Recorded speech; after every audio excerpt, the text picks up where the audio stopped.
We all deserve to be happy.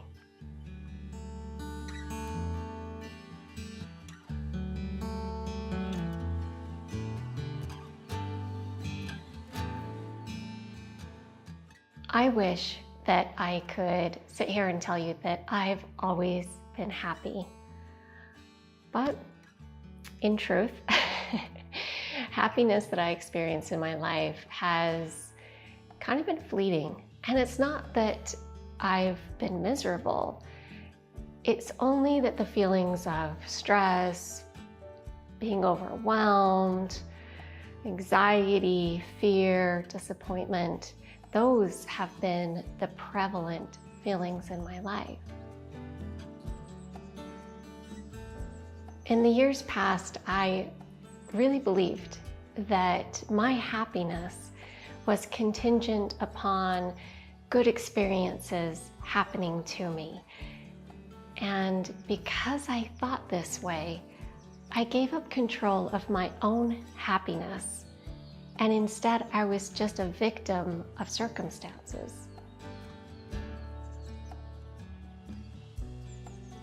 In truth, it has taken me years of working on myself to develop the skills needed for sustained joy in my life. I truly hope that some of these examples of how to be happy will spark joy within you, because you deserve to be happy.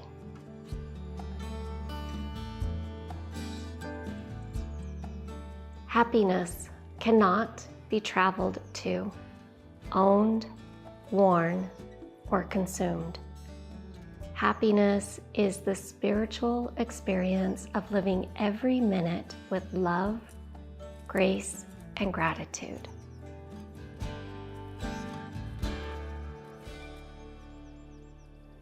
We all have stories.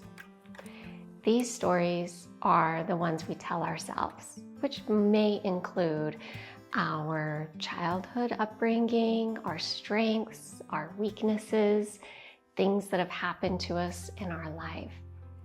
And when I took an honest look at the story I had created about my life, I was not really setting myself up for joy and happiness.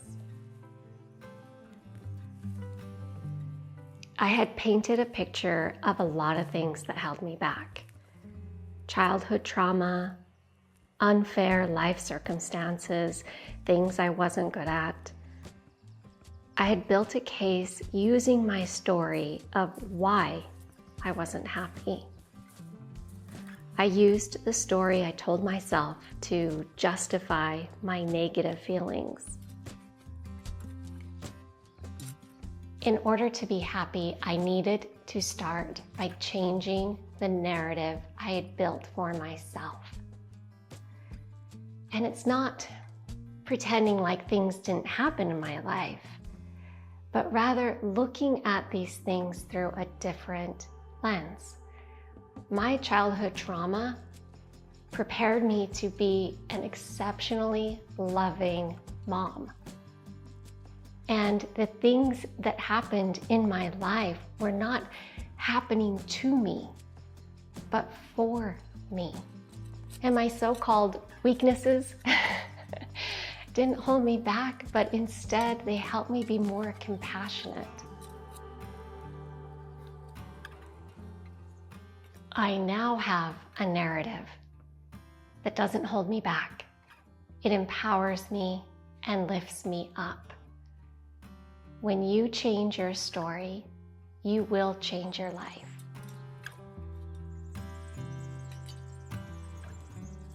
Letting go of the things that no longer serve me so that I can create space for more good in my life. Letting go of old stories that are holding me back allowed me to view life differently.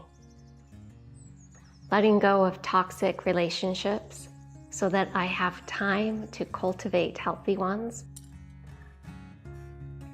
Letting go of self-defeating patterns so that I can create healthy habits to thrive? What are some of the things that you can let go of that no longer serve you?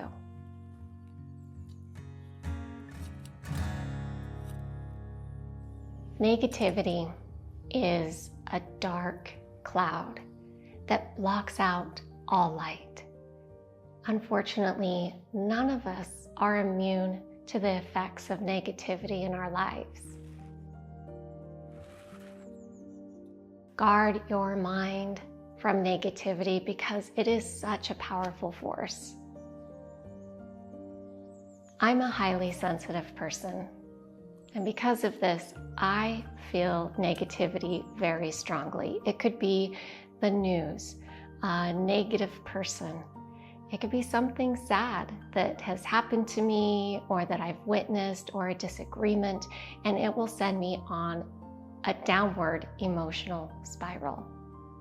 Therefore, I have to guard my mind against negativity best that I can. It's so impactful that I do everything I can to protect myself. No news. I walk away from negative people, and I don't engage in conflict.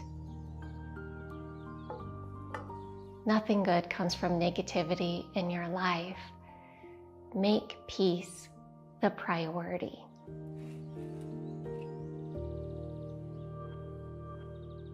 I have wasted so much energy on other people's actions, stewing over someone else's choices, even arguing with somebody just to make sure that I prove my point to them. I realize that everyone will behave exactly the way they want, regardless of what I think. So I let them. I let go of the rope and I let them just be who they are. Because let's face it, they already have been and will continue to be themselves. I've learned that I don't need to be in their lane. All I need to focus on is my lane and living my life and letting them live theirs.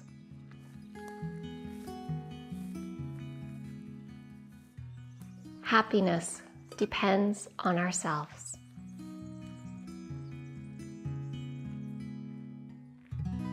Happiness is not something that is external, that happens to you.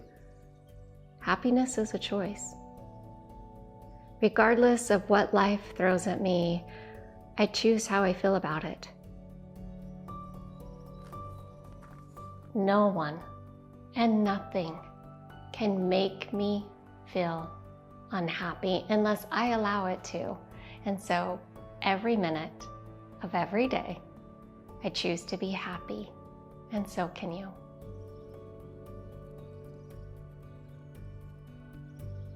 The word gratitude is very overused, so much so that I think it doesn't get the gravity that it deserves. Giving thanks for what we have can change our mood in an instant. It can cause us to pause and be mindful, and it also attracts more positivity into our lives. When our hearts are full of gratitude, it's impossible to be sad, angry, dissatisfied, or even fearful.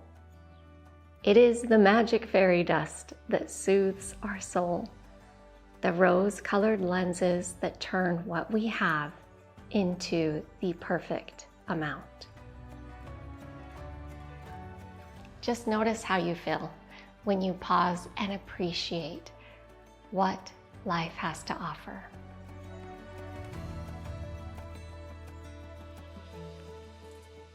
As a parent, I put all of my focus on what my kids enjoyed doing. And as a result, somewhere along the way, I lost track of the things that brought me joy.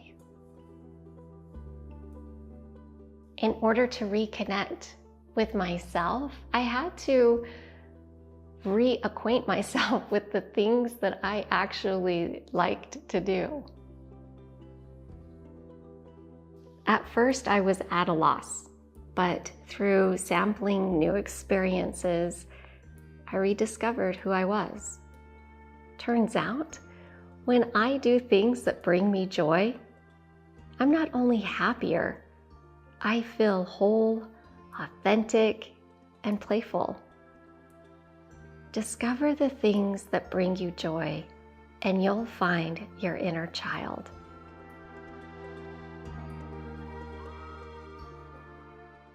I'm a creative, and as a result, a little bit over-emotional. Sometimes I have been known to make a mountain out of an anthill. The older I get, the more I realize that overcomplicating things only makes my life more difficult.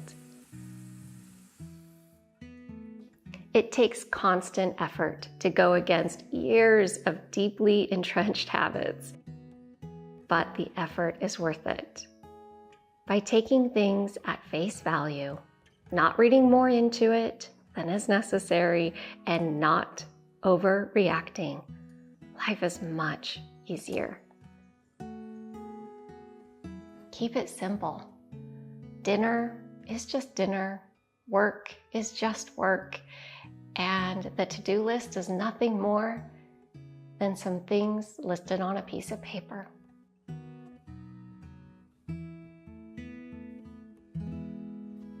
Feeling self-conscious started when I was about 15 and really took root in my personality for far too long. When I learned how to laugh at myself, I became much more lighthearted. I no longer care about other people's opinions. My world is not shattered when I make a mistake. I don't need to look perfect to like who I am. None of us are perfect. We are all works in progress, so enjoy the process of being you. For years, I would tell my kids and my husband that they needed to take better care of themselves, eat right, get enough rest, reduce their stress. And there came a point in my life when I had to really take my own advice and start taking care of myself. Instead of always putting myself last, I put myself first. I prioritize self-care in tiny ways, enjoying a cup of tea, going to bed early, or taking a walk not only improves my overall well-being, it validates that I'm worthy of attention. Self-care is not being selfish. It is necessary for all of us to take care of our physical, emotional, and mental well-being. And when we do, we show up in the world the best version of ourselves.